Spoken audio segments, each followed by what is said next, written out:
अस्सलाम वालेकुम जी। आज 3 खबरें हैं और उनके ऊपर आपसे बात करनी है। पहली मुज़ाकरात के हवाले से है। कुछ लोग कह रहे थे मुज़ाकरात नहीं हो रहे, लेकिन ख्वाजा मेहरान साहब का एक मैसेज आया है, वीडियो मैसेज है।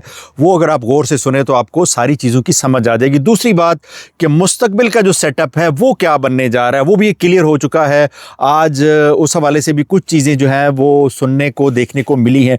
तीसरी बात करेंगे कि सरदार अतीक अहमद ख़ान जो हैं उनको कहाँ पे फिट किया जा रहा है इस सिस्टम के अंदर, उनको भी इस निज़ाम में से कुछ ना कुछ हिस्सा जो है वो दिया जाना है। तो ये 3 हमारे आज मौज़ूआत हैं, इन पे बात करेंगे, जुड़े रहिएगा। सबसे पहले हम बात करते हैं कि जो हम कह रहे थे पिछले एक हफ़्ते से, जब से जो है वो सैयद कमर रज़ा इस मामले में एंटर हुए हैं, हमने कहा था वो एक ज़िम्मेदार आदमी हैं, चूँकि उनका ताल्लुक़ बरतानिया से है और उनके आसपास बहुत सारे कश्मीरी रहते हैं और उनका ताल्लुक़ भी होगा, उनकी दोस्ती भी होगी। वो ऑन ग्राउंड जो एक रियलिटी है, जो आज़ाद कश्मीर की अवाम का एक जेन्युइन स्टांस है, उसको बड़ी अच्छी तरह जानते हैं। और सिर्फ जानना जो है कोई बड़ी बात नहीं हो सकता। असल चीज़ ये है कि उनकी निज़ाम तक एक्सेस है, उनकी सिस्टम तक एक्सेस है। मैंने पहले भी कहा था, उनकी बात को सुना जाता है, उनकी बात को देखा और समझा जाता है, और जब वो बात करेंगे किसी से तो डेफिनेटली उसके नतीजे निकलेंगे। इसीलिए वो जो उनका इब्तदाई अलामिया था अवामी एक्शन कमेटी का, उसके ऊपर उनको एक वजाहत भी देना पड़ी। मैंने आपको वो भी पिछले व्लॉग में बताया था कि उनको वजाहत क्यों देनी पड़ी। बाज़ लोगों ने कहा जी ये मशकूक चीज़ है, अब तो उन्होंने कह दिया, अब तो ये मुज़ाकरात नहीं हो रहे।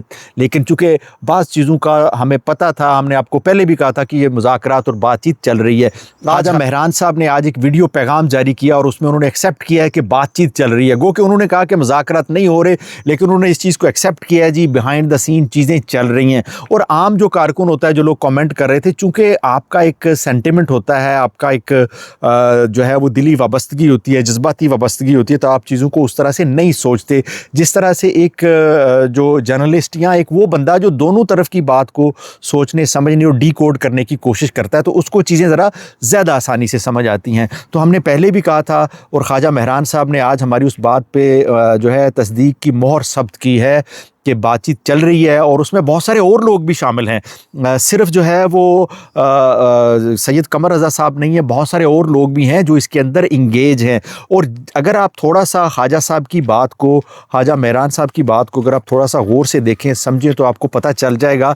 उनकी टून जो है वो आपको बता देगी कि चीज़ें जो हैं पॉजिटिव तरफ चल रही हैं और एक अच्छा जो आउटकम है इससे निकलने वाला है। आपने देखा होगा, और उन्होंने आज किसी रियासती इदारे को जो है वो तनकीद का निशाना नहीं बनाया और बड़े अच्छे अंदाज के अंदर गुफ्तगू किया। और मैं ये समझता हूँ कि ख्वाजा मेहरान साहब की एक और बात जो उन्होंने शौकत मीर साहब के हवाले से की है, वो आप थोड़ा सा आप उस पर गौर करें तो उन्होंने उनकी रिहाई के हवाले से भी बड़े अहम पॉइंट उठाए। और मैं जो उनकी गुफ्तगू को डीकोड करने में कामयाब हुआ हूँ, तो मुझे ये चीज़ समझ आई है कि चीज़ें बेहतरी की जानब जो है वो बढ़ रही हैं। मायूसी के बादल छट रहे हैं, उम्मीद की लो जो है वो जल रही है और उम्मीद की जा रही है। और हम उम्मीद करते हैं कि आइंदा चंद दिनों में सैयद कमर रज़ा ने जो एक बीड़ा उठाया था हुकूमत पाकिस्तान और इदारों और जैक के दरमियान एक पुल का किरदार अदा करने का, उसके नतायज जो हैं वो ज़रूर निकलेंगे।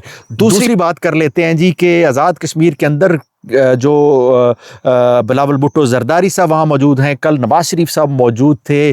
तो ये होने क्या जा रहा है, ये बुनियादी तौर पे जो सेटअप बनने जा रहा है वो सेटअप क्या है? तो वो सेटअप अगर थोड़ा सा आप नवाज शरीफ साहब की कल की गुफ्तगू को सुने, मरियम बीबी की गुफ्तगू को सुने और आज बिलावल साहब ने BBC के साथ जो गुफ्तगू की है उसको आप थोड़ा सा सुने, तो आपको बड़ी आसानी के साथ चीज़ें जो हैं वो डीकोड होती हुई नज़र आएंगी। बिलावल साहब ने कहा जी कि हम ये चाहते हैं कि आप जो है ये इंटरनेट की बंदिश के हवाले से उन्होंने गुफ्तगू करते हुए कहा है कि आप थोड़ा सा इसके हवाले से सोचें कि हमें इंतहाबी मुहिम चलाने में मुश्किल हो रही है, लोगों तक पहुंचने में मुश्किल हो रही है, और अगर जहां पे मसले हैं वहां पे आप इंटरनेट को बंद रखें। वो किससे कह रहे हैं? मेरे और आपसे नहीं कह रहे, वो उन इदारों से कह रहे हैं जो बुनियादी तौर पे सारे मामले के पीछे हैं। हुकूमत पाकिस्तान से भी वो नहीं कह रहे, इसलिए उनको पता है शहबाज शरीफ साहब की क्या हैसियत है या उनका क्या मामला है, उनकी एक्सेस क्या है। तो इन सब को, पॉलिटिशियंस को अपनी अपनी जो एक इनकी लिमिट है उसका पता है। और उस इंटरव्यू में उन्होंने कहा जी ट्रुथ कमीशन की भी उन्होंने बात की कि एक ट्रुथ कमीशन बना दें। अब देखें, बिलावल साहब तो ان کی اگر گفتگو کو سنیں تو آپ کو اندازہ یہ ہوتا ہے، میاں نواز شریف صاحب کی امید کو دیکھیں، بلاول صاحب کی گفتگو کو سنیں تو آپ کو یہ اندازہ ہوتا ہے کہ مستقبل میں آزاد کشمیر کے اندر پاکستان پیپلز پارٹی کی نہیں بلکہ نون لیگ کی حکومت آنے والی ہے۔ اور یہ ایک آپ کو جو ہے اگر تھوڑا سا آپ دیکھیں چیزیں تو آپ کو آسانی سے سمجھ بھی آ جائے گی کہ وہ کیسے، وہ ایسے کہ اگر پنجاب کی سیٹیں جو ہیں وہ نون لیگ لے آتی ہے تو باقی سیٹیں یہاں سے لینا مشکل نہیں ہے۔ پیپلز پارٹی کے پاس وہ پنجاب والا ایج نہیں ہے، اور شاید بلاول صاحب کو بھی یہ چیز جو ہے بڑی واضح نظر آئی ہے، تو انہوں نے اب تھوڑی سی جو ہے نا اپنی ٹون کو بدلا۔ انہوں نے کہا اچھا چلیں حکومت تو ہماری نہیں آنی، تو بہتر یہ ہے کہ ہم اپنی ٹون کو اس سمت میں لے جائیں کہ جہاں ہم کم از کم عوامی ہمدردیاں تو سمیٹ لیں۔ مسائل کہاں ہیں، کون ان کو حل کر سکتا ہے، بلاول صاحب سے زیادہ اچھے طریقے سے کوئی نہیں جانتا، لیکن یہ عوامی ہمدردی لینے کا جو ان کا ایک ٹرن ہے، اس سے آپ کو چیزوں کی بہت ساری انڈرسٹینڈنگ ہو جائے گی، سمجھ آ جائے گی۔ تو اس سے یہ اندازہ میں نے جو ڈی کوڈنگ کی ہے وہ یہ ہے کہ آنے والے دنوں میں بلاول بھٹو صاحب نہیں بلکہ نون لیگ کی حکومت آنے والی ہے۔ تو بلاول بھٹو صاحب کی جو گفتگو ہے اس سے آپ کو بہت ساری چیزیں واضح ہوتی ہوئی نظر آئیں گی۔ تیسری بات ہم کرتے ہیں جی، سردار عتیق صاحب کے حوالے سے بہت ساری خبریں چل رہی ہیں، بہت سارا جو معاملہ ہے وہ کھل کر اب سامنے آہستہ آہستہ جو پرتیں ہیں وہ کھل کر سامنے آ رہی ہیں، ان کو کسی جگہ پہ جو ہے وہ فکس کیا جا رہا ہے۔ چونکہ پیپلز پارٹی کی اب حکومت نہیں آنی، انہوں نے اپوزیشن کرنی ہے، اپوزیشن تو کرنی تھی تحریک انصاف نے، وہ تو فارغ ہو گئے، اب اپوزیشن کرے گی پاکستان پیپلز پارٹی، اور یہ وہ چاہتے بھی ہیں، وہ اسی لیے وہ چاہتے ہیں کہ یہ دو پارٹیاں آپس میں لڑیں، ایک اپوزیشن کرے ایک حکومت کرے، تو کم از کم تحریک انصاف کو جو ہے اس طریقے سے عوام کے دلوں سے نکالا جا سکتا ہے یا وقتی طور پہ اس کو مائنس کیا جا سکتا ہے۔